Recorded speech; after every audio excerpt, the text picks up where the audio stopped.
நான் சொல்றத நல்லா கேட்டுக்க. இன்னும் 2 நாள்ல நாகர்கோயில் சர்ச்சில் என் பொண்ணுக்கு கல்யாணம்.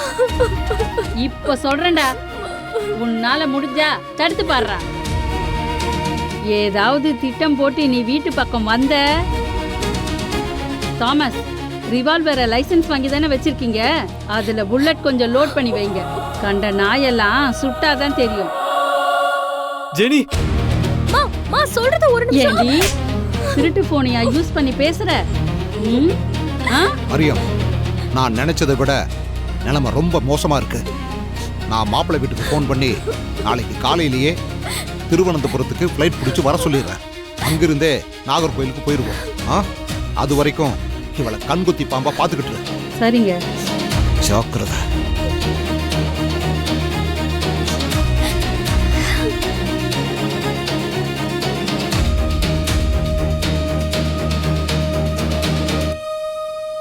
ஐயோ லோட்டஸ், எங்க போறோம் லோட்டஸ்? வா.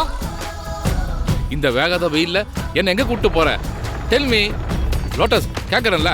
சிங்கப்பெண்ணே சிங்கப்பெண்ணே ஆனினமே உன்னை வணங்குமே நந்திக்கடல் தீபதற்கே கருவிலே உன்னை ஏந்துமே. எங்க கூட்டு போற லோட்டஸ்? வா சொல்றேன். கேக்குறேன்ல, சொல்லு லோட்டஸ். நான் டியூட்டிக்கு போறோம். மதிய சாப்பாடு பிச்சை எடுக்கணும். வாங்க சார், வாங்க. வாங்க சார், வாங்க வாங்க. அங்க பாரு. பிடிச்சமான பொருள் எடுத்துக்கங்க. வாங்க. 100 ரூபாய்க்கு தரேன். வாங்க சார், வாங்க. நீ கண்ணு திறந்து நல்லா பாரு. பாருங்க சார். வாங்க சார், கண்ணாடி இருக்கு, வாங்கம்மா, டப்பா வாங்க. இருக்கு. வாங்க சார், வாங்க. அவங்கள பாரு. வாங்கம்மா, வாங்க. ஒரு 10 செட் ரூபாயில எடுத்தா இருந்து 100 100 ரூபாய் ரூபாய் சார். வரைக்கும் இருக்கு தரமான நம்ம பொருள் கிட்ட சார். நம்ம வாங்கம்மா, எடுத்தது வாங்க. தரமான பொருள். தரமான வாங்க சார், பொருள்மா. வாங்க. வாங்க வாங்க. எது எடுத்தாலும் 100 ரூபாய். வாங்க சார், சார், வாங்க. வாங்க சார். உங்களுக்கு வீட்டுக்கு தேவையான எல்லா பொருளும் இங்க இருக்கு சார். உங்களுக்கு வேண்டிய பொருள் அப்படியே எடுத்துக்கங்க சார். அங்க பாரு, அங்க பாரு. TV cover, purse. வாங்கம்மா, வாங்க. வாங்க சார், வாங்க. பர்ஸ் நல்லா இருக்கும், எடுத்துக்கோங்க. கம்மியான ரேட்ல தரேன் சார், வந்து வாங்கிக்கோங்க சார். அவங்களெல்லாம் பாத்தியா?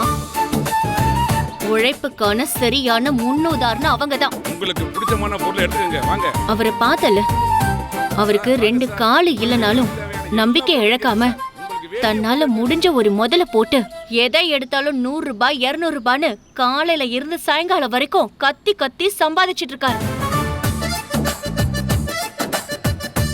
அங்க அந்த அம்மா கண்ணாடி போட்டிருக்காங்களே பாத்தியா? ரிமோட் கவர் வாங்கிக்கோங்கம்மா, வாங்க. ரிமோட் கவரை வாங்கிக்கோங்க சார், ரீஃபில் வாங்கிக்கோங்க சார், பேனா வாங்கிக்கோங்கன்னு இந்த வெயில்ல தொண்டை தண்ணி வத்த உழைச்சு சம்பாதிக்கிறாங்க. வாங்க சார், வாங்க. பர்ஸ் எல்லாம் இருக்கு சார், வாங்க. தன்னால முடியுங்கிற நம்பிக்கையோட வருஷத்துல 365 நாளும் உழைச்சு சம்பாதிக்கிறாங்க. ஒரு வேளை சாப்பாடுனாலும் உழைச்சு தன்னோட சம்பாதியத்தால தன்மானத்தோட சாப்பிடணும்னு நினைக்கிறாங்க. உன்ன மாதிரி கோவில் வாசல்ல உட்காந்து ஐயா சாமின்னு அவங்க பிச்சை எடுக்கல. உன்ன மாதிரி ஒரு வேலையும் செய்யாம வாழ்க்கை முழுக்க 3 வேளையும் ஓசி சோறு சாப்பிடுறவங்க இல்ல அவங்க. இவங்களெல்லாம் பார்த்தாவது இனிமே நீ திருந்து மனசு மாறு. டேய், நான் பேசுறது உன் காதுல விழுதா இல்லையா? தொண்டை தண்ணி வந்து கத்திக்கிட்டு இருக்க, இப்படி கல்லு மாதிரி நின்னுட்டு இருக்க, ஏதாவது சொல்லு.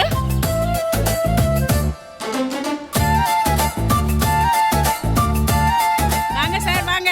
வாங்கம்மா, வாங்க. எந்த பொருள் எடுத்தாலும் 100 ரூபாய். வாங்கம்மா, வாங்க. உங்களுக்கு தேவையான ஏய், பொருள் எங்க என்ன பொருள் போற? இருக்கு சார்? பாருங்க வாங்க. சார், எது பாருங்க சார். எடுத்தாலும் 100 ரூபாய் சார், பாருங்க, வாங்க. பாருங்க. அண்ணே, வேணும் சார். இந்த கண்ணாடி எவ்வளோண்ணே? 100 ரூபாய் தானே? ஆ.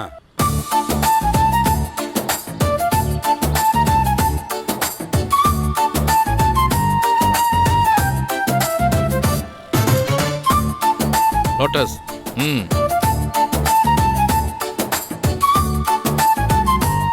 ஏய், நான் இங்க இவ்வளவு சீரியஸா பேசிட்டு இருக்கேன், நீ என்னடானா கண்ணாடிய வாங்கிட்டு வந்து எனக்கு காமிச்சிட்டு இருக்க? இப்போ நீ பேசுனியே அந்த மொத்த டைலாக்கையும் இந்த கண்ணாடியை பார்த்து இன்னொரு தடவை சொன்னீன்னா அது உனக்கும் பொருந்தும் தானே? என்ன ஒழுங்கா உழைச்சி சம்பாதிக்கல, ஓசி சோறு சாப்பிட்றேன்னு சொன்னியே. நீ பிறந்ததுலேருந்து உங்க மாமா வீட்டில் நீயும் உங்க அம்மாவும் 3 வேளையும் நல்லா சாப்பிட்டீங்களே, அது என்ன உழைச்சா சாப்பிட்டீங்க? டெல் மீ லோட்டஸ், ஓசியில தானே சாப்பிட்டீங்க?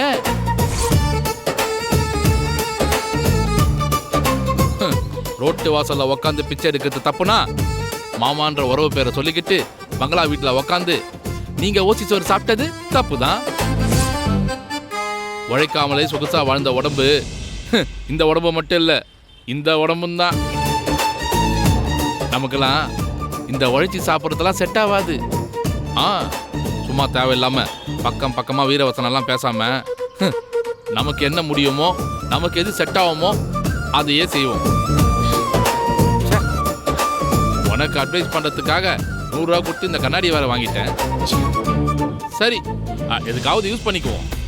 பட்டா சிங்கப்பெண்ணே ஆணினமே உன்னை வணங்குமே நந்திக்கடல் தீர்ப்பதற்கே கருவிலே உன்னை ஏந்துமே ஒரு முறை தலைகுனி உன் பெற்று சிங்க முகம் அவன் பார்ப்பதற்கு மட்டுமே.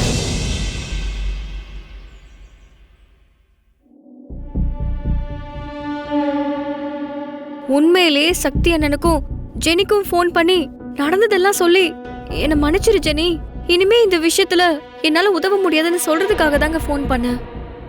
ஆனா அது அவங்க அம்மாவும் அப்பாவும் புரிஞ்சுக்காம நான் ஏதோ தப்பான அட்வைஸை கொடுக்கறதுக்காக ஃபோன் பண்ணேன்னு நினைச்சு கண்டுபடி பேசிட்டாங்க. பாவங்க ஜெனி மனசு பூரா சக்தி அண்ணனை நினைச்சு வேற ஒருத்தனோட கல்யாணம் பண்ணிக்க முடியாம ரொம்ப கஷ்டப்பட்டுட்டு இருக்கா. இப்ப கூட என் மனசுல ஒன்னே ஒண்ணுதாங்க ஓடுது. கடவுள் ஏதாவது ஒரு ரூபத்துல நமக்கு முன்னாடி வந்தா ஜெனி சக்தி காதலுக்கு மட்டும் உதவி பண்ணு, அவங்கள எப்படியாச்சும் சேர்த்து வைன்னு கேட்கணும்னு மட்டும் தான் தோணுது. ஜெனி அழுதது என் மனசுக்குள்ள ஓடிக்கிட்டே இருக்கு. அவ எப்படி இந்த வாழ்க்கைய வாழ போறானே தெரியல. என்னங்க நான் பேசிட்டே இருக்கேன், நீங்க அமைதியாவே இருக்கீங்க. நான் கீழே சொன்னதை தான் இப்ப மறுபடியும் சொல்றேன். அப்பா சொன்ன மாதிரி இனிமே நம்ம இந்த விஷயத்துல தலையிட வேண்டாம். நாமளும் முயற்சி பண்ணிட்டோம், பண்ணாமலாம் இல்ல. தமிழ் அப்பா அவரோட இடத்துல இருந்து இறங்கி வந்து அந்த ஆள்கிட்ட வேண்டுகோள் வச்சு பேசினாரு. அப்படி இருந்தோம் அந்த ஆள் முடியாதுன்னு சொல்லிட்டாரு. இதுக்கு மேல நம்ம செய்யறதுக்கு எதுவுமே இல்ல தமிழ்.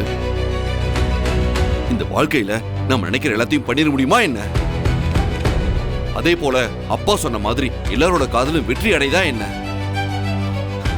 நம்ம முயற்சி பண்ணி பார்த்துட்டோம், அந்த ஆள் ஒத்துக்கல. இதுக்கப்புறம் விதி விட்ட வழிதான்.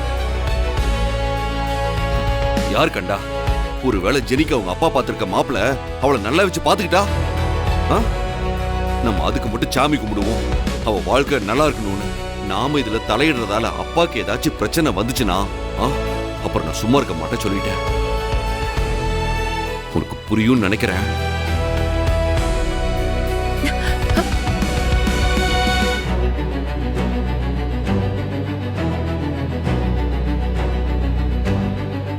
இதுல தலையிட வேணான்னு சொல்லியும் உன் ஃப்ரெண்டு காதுல சேர்த்து வைக்க துடிக்கிறியா? உனக்கு எவ்வளவு திமிரு இருக்கும் வச்சுக்கிறேன். இங்க பாருங்க லோட்டஸ், அவங்க உழைக்கிறாங்க, இவங்க உழைக்கிறாங்க, வாழ்க்கையில முன்னேறாங்க. உனக்கு உழைக்கிறதுக்கு என்ன கேடுன்னு சொல்லி பக்கம் பக்கமா வீரவசனம் பேசலாம். ஆனா வேலைக்கு போறது, சம்பாதிக்கிறது, இதெல்லாம் என் கேரக்டருக்கு செட்டே ஆகாது லோட்டஸ். மிஸ்ஸஸ் லோட்டஸ், நீங்களே யோசித்து பாருங்க. நான் மூட்டை தூக்குனாலோ இல்ல ஆட்டோ ஓட்டினாலோ இதெல்லாம் நல்லா இருக்குமா என்ன?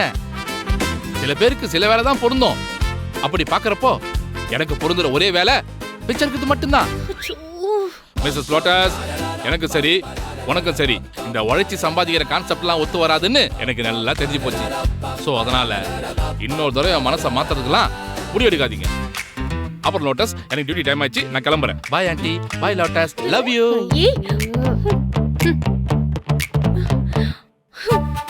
மா, எப்படியாச்சும் இவனை திருத்தி ஏதாச்சும் ஒரு வேலைக்கு போக வச்சிடலான்னு எவ்வளவு முயற்சி பண்ணிட்டேமா. ஆனா என்னால உழைச்சு சம்பாதிக்க முடியாதுன்னு எப்படி சொல்லிட்டு போறான் பாரு. இவனை என்னதாமா பண்றது? நமக்கு வேற வழியே இல்லடி. ஏதாவது ஒண்ணு பண்ணி சீக்கிரமா நம்ம வீட்டுக்கே நாம போயாகணும். அதுக்கான வழியை நாம பார்க்கணும். முதல்ல இந்த பிச்சைக்காரனத்தால முழுகிட்டு நாம நம்ம வீட்டுக்கு போனாதான் நமக்கு நல்லது நடக்கும். அதை விட்டுட்டு இவனே எதிர்பார்த்துட்டு இருந்தா வாழ்க்கையில நாம எதுவுமே பண்ண முடியாது. கரெக்ட்டுமா. எப்படியாவது பெரிய வீட்டுக்கு போயே ஆகணும். போலாண்டி, போலாம்.